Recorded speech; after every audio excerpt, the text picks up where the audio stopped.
It's done. That's it. Gone. Clash of Champions 2019 has come and gone. And how is it leaving the impressions on us? Do we feel good about the show? Do we feel bad about the show?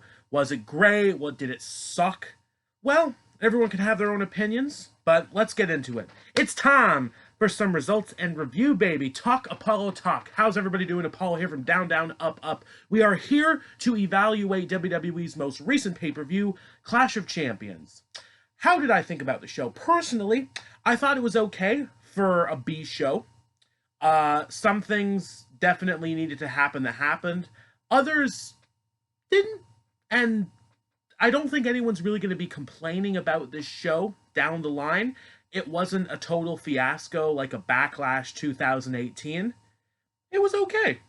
But overall, how did everything go? Let's get right into it. So, first off, a couple of side notes. One, WWE have officially announced that they will be doing a draft for Raw and SmackDown, taking place on the SmackDown edition October 11th, I believe, and Raw's October 14th.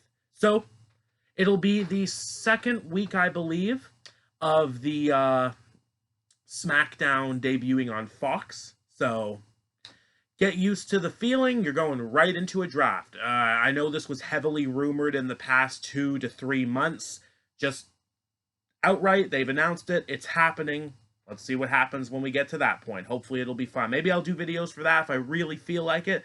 Because I did do videos for the first draft in the new era in 2016. I might do one here. We'll see how it goes. But besides that, the 24/7 championship picture was handled very poorly at this show. I hate to say it, but there should have been something announced to happen in the ring.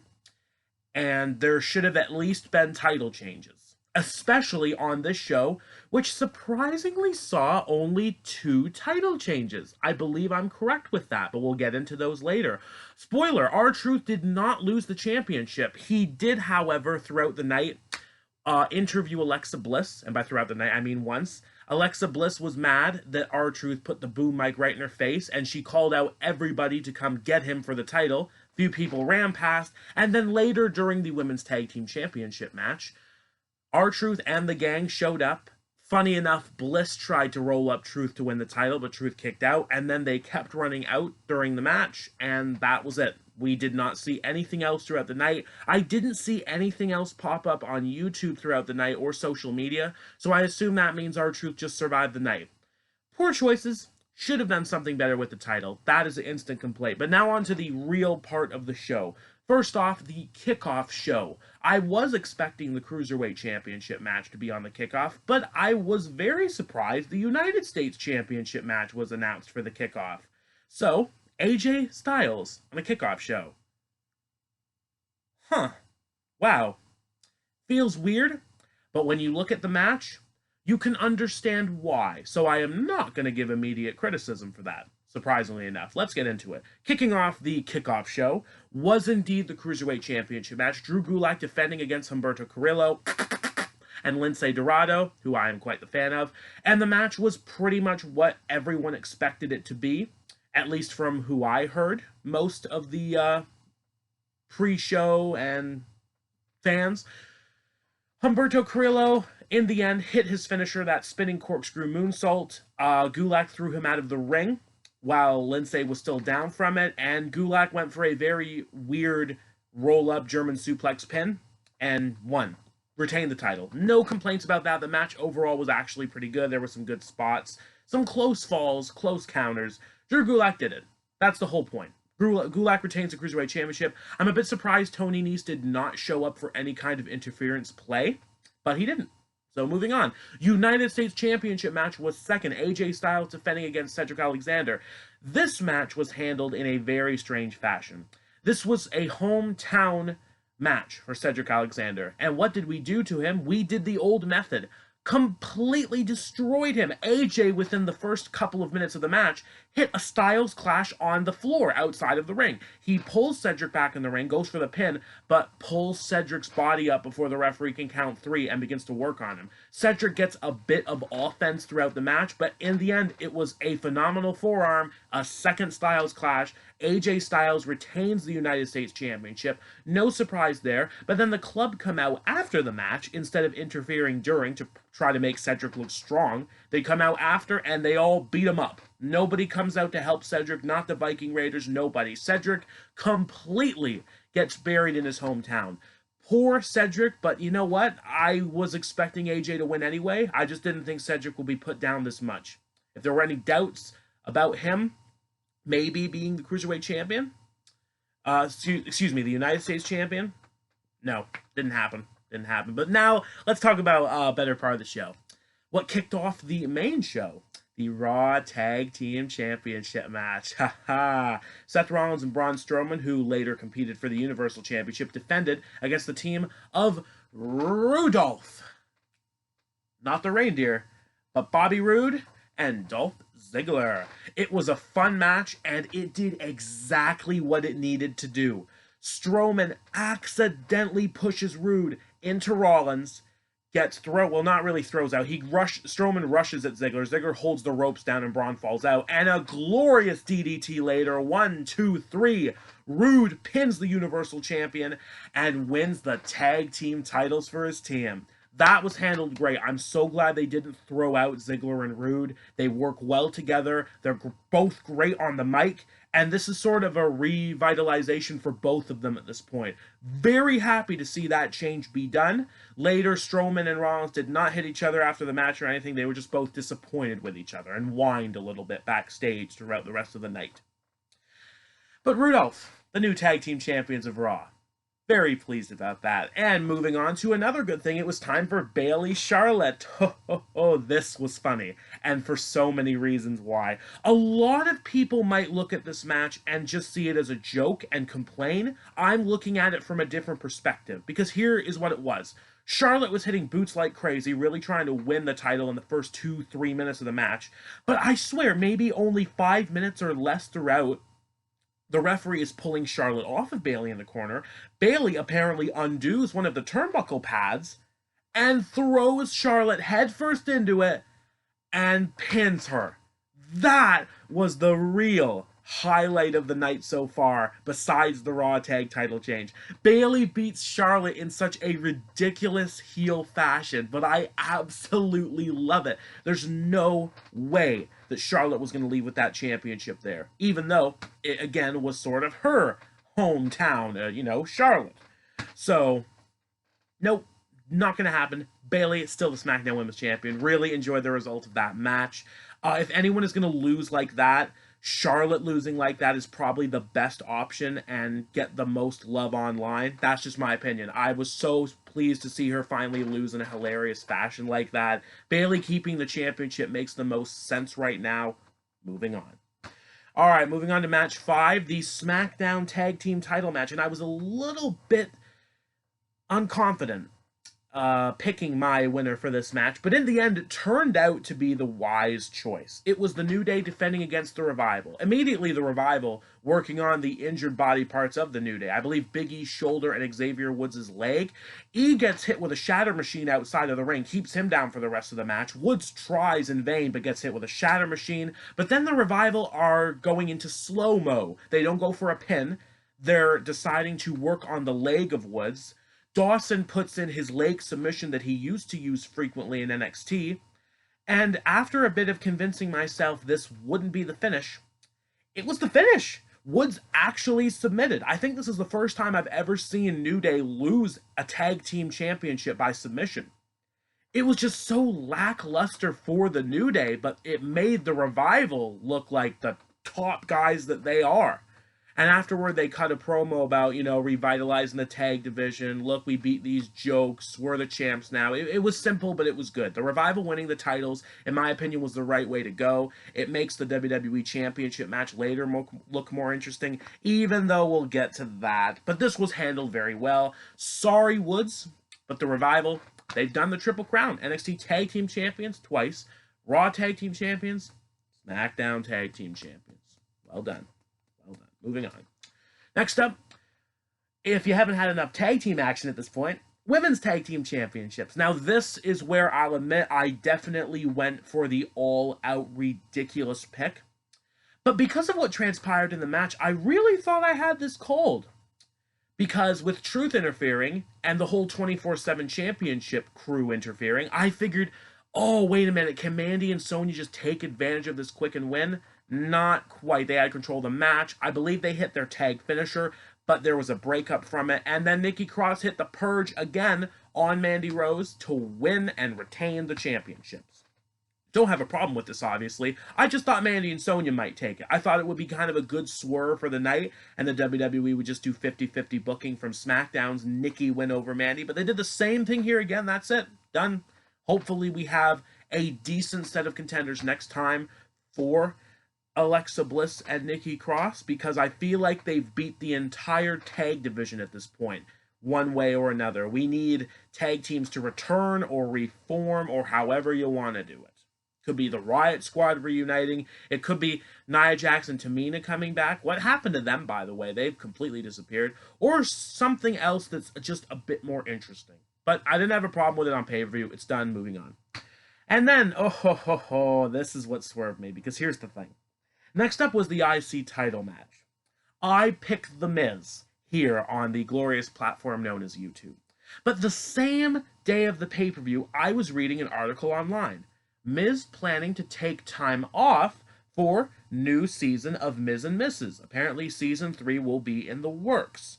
And apparently that means Miz wasn't going to win the Intercontinental Championship. So I was thinking, oh, I messed up. So it wasn't a surprise to see Sami Zayn's constant interference after a fair match. They had some decent spots with Nakamura and Miz. Miz kicking out of a Kinshasa to the back of the head was sort of a surprise. Skull Crusher finale, unfortunately, Sami Zayn completely distracting the ref. Miz could not get the pin after that. And then Nakamura finally connects with a Kinshasa to the face and pins the Miz to retain the title. Not mad about this. I just thought Miz tying Jericho's record in WWE would be a bit of a hot moment for this show. But at least Nakamura can get more of a chance with the title, even though I'm still not fully interested in it, but I really hope we can pick things up. So, fine. It's been fine so far up until this point. It's been acceptable. But let's move on to what's next. Obviously, I got my sheet here, the list of how things are going.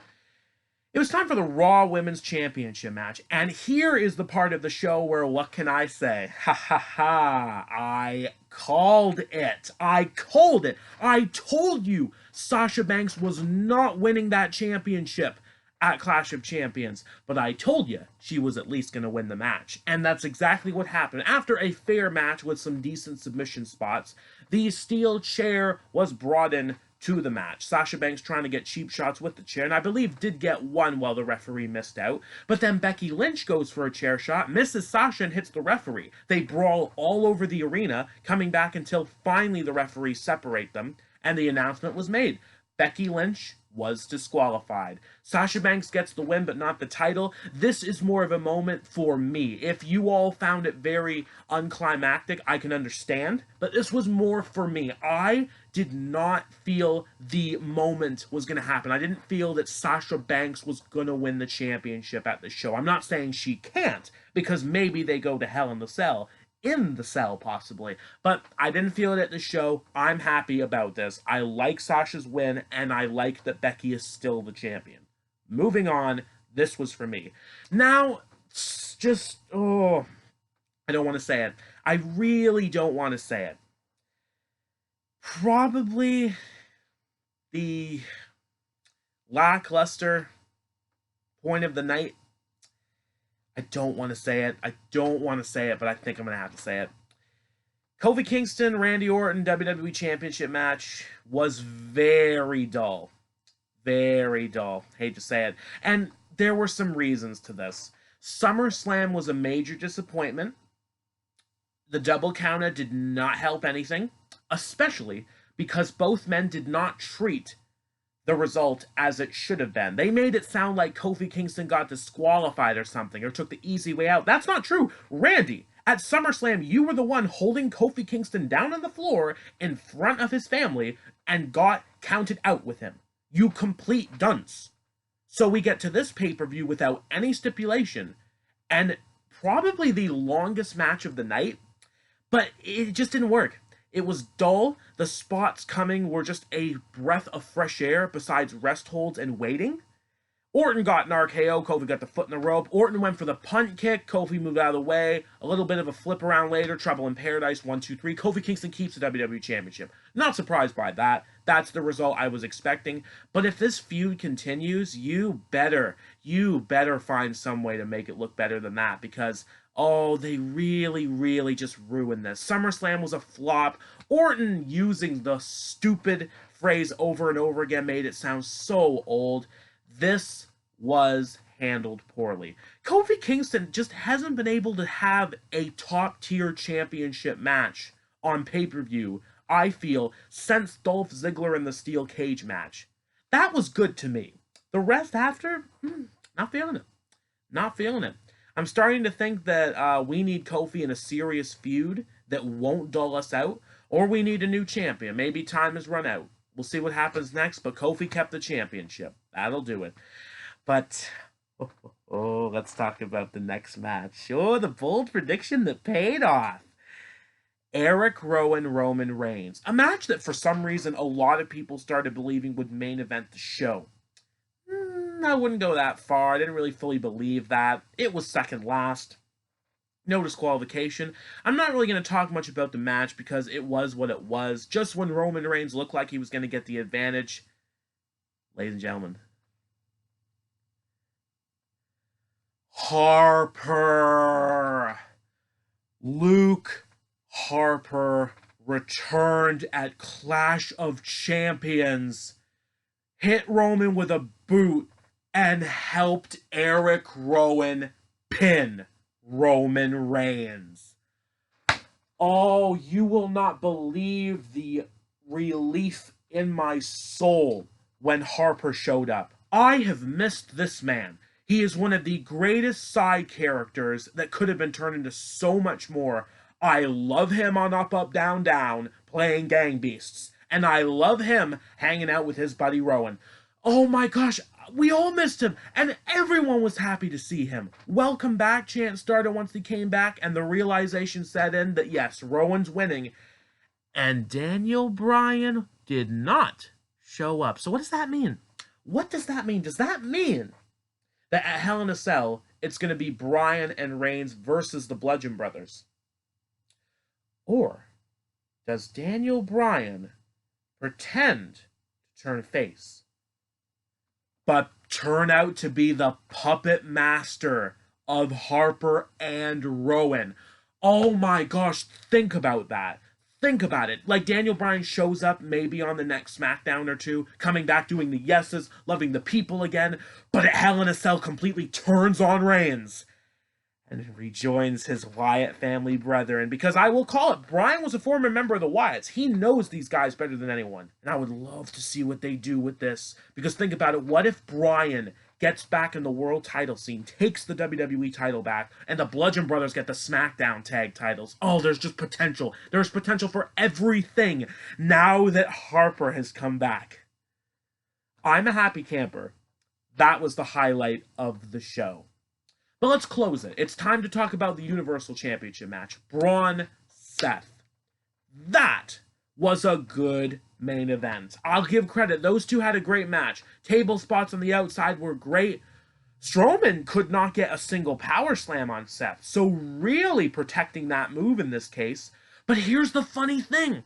Seth got 3 curb stomps on Braun Strowman, the same amount that it took to beat Brock Lesnar not once, but twice on pay-per-view this year for the Universal Championship. Braun kicked out of all of them. It felt good to see Braun over Lesnar in the curb stomp kickouts. But then Rollins pulls out a doozy. The pedigree! We haven't seen Rollins hit a pedigree since, I believe, his match with Triple H at Mania 33. A pedigree to Strowman, a 4th stomp, and Seth Rollins retains the Universal Championship. It was the way to go. Braun's just one of those guys who you question, is he ever going to make it? You never know, do you? But Seth won, and then looking like they were going to close the pay-per-view with him celebrating on the stage. No. You teased it too much. You teased it too much. You had him admit on his own show. Out came the Fiend, Bray Wyatt. Sister Abigail to Rollins on the stage, the mandible claw, the laughing, the horror, and the show closed. Just like that. Bray Wyatt has made his intentions 100% clear at this point. He wants the Universal Championship. Rollins, see you in hell. Hell in a Cell, to be specific. And that's it. That's it. I will give credit. This show had its high and low points, but it made up for the last two matches. It made up for the last two matches with storyline, the right result, and keeping our interest. So Clash of Champions, in my opinion, a good B show. Looking forward to the results to come. That's it. Thank you all, ladies and gentlemen, for watching Results and Review. I hope you all have a wonderful day. Like, share, subscribe. Let me know what your favorite part of Clash of Champions was. What are you looking forward to most about Hell in a Cell? And hope everybody tunes into Raw tonight because the King of the Ring final will be taking place. Does Chad Gable beat the imposing Baron Corbin? Or does Corbin win King of the Ring just to be King Corbin? We're going to find out. We're going to find out. But that'll be tonight. Have a great day, everyone. I will see you all later for my Hell in a Cell predictions video in the next couple of weeks. So, getting there. Keep it real.